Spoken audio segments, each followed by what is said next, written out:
আমাদের প্রবাসীদের জন্য বলতে পারেন আলহামদুলিল্লাহ একসাথে দুইটি সুখবর দিব। প্রথম যে সুখবরটি, আমরা যারা আছি সৌদিতে আসি বাসা ভাড়া নেই, বা আমরা যারা অনেকেই কিন্তু ক্ষুদ্র পরিসরে কিন্তু ব্যবসা বাণিজ্যের সাথে জড়িয়ে যায়, ব্যবসা বাণিজ্য করে।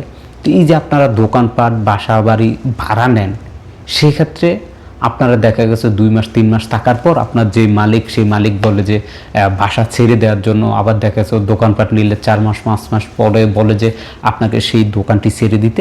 স্ক্রিনে দেখতে পাচ্ছেন এই নিয়ে মন্ত্রণালয় থেকে একটি আপডেট দিয়েছে, যেখানে বলা হয়েছে সৌদি আরবের যে কোনো অঞ্চলে আপনি যদি কোনো সৌদির কাছ থেকে আপনি কোনো বাসা ভাড়া নেন কিংবা কোনো দোকানপাট ভাড়া নেন, সেক্ষেত্রে ভাড়া নেওয়ার সময় আপনি যে ইজার করবেন, সেই ইজারের মেয়াদ যদি 1 বছর কমপ্লিট না হয়, এর আগে কোনোভাবেই সেই বাড়ির মালিক কিংবা সেই দোকানের মালিক আপনাকে তার ইজার থেকে আপনাকে বের করতে পারবে না।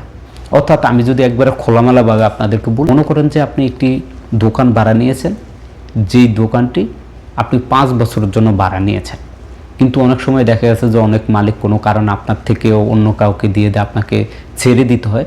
সেটা এখন থেকে আর করতে পারবে না, কমপক্ষে 1 বছরের নিচে। অর্থাৎ 1 বছর পূর্ণ না হলে সে আপনাকে কোনোভাবে সেই দোকান ছাড়তে বাধ্য করতে পারবে না। এটা হচ্ছে নিয়ম।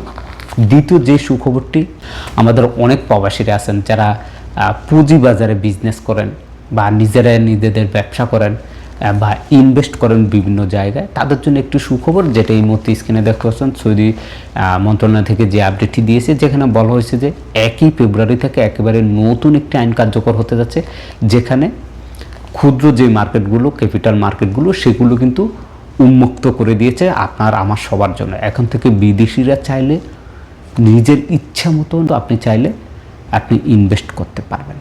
অর্থাৎ পুঁজিবাজারেও আপনাকে এখন থেকে উন্মুক্ত করে দিয়েছে, যেখানে তারা উল্লেখ করছে যে 2024 থেকে 25 সালে পুঁজিবাজারে এই যে বিদেশি বিনিয়োগ যেটা পায় 590 billion Real, Saudi Real invest করা হয়েছে, এবং সেখানে মূল বাজারও কিন্তু তারা পায় সেম সময়ে কিন্তু পায় 519 বিলিয়ন রিয়াল কিন্তু ইনভেস্ট হয়েছে।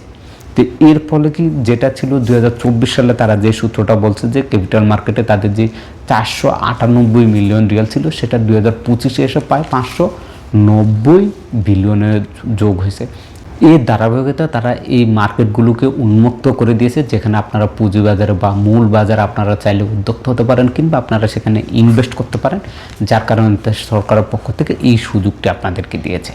তো এই ছিল আজকের ভিডিওটি শেয়ার করবেন, যাতে করে আমাদের প্রবাসী যারা আছেন, যারা ইনভেস্ট করেন বা ব্যবসা বাণিজ্য করেন, তাদের অনেক উপকার আসবে। সবাই ভালো থাকবেন, সুস্থ থাকবেন। আল্লাহ হাফেজ।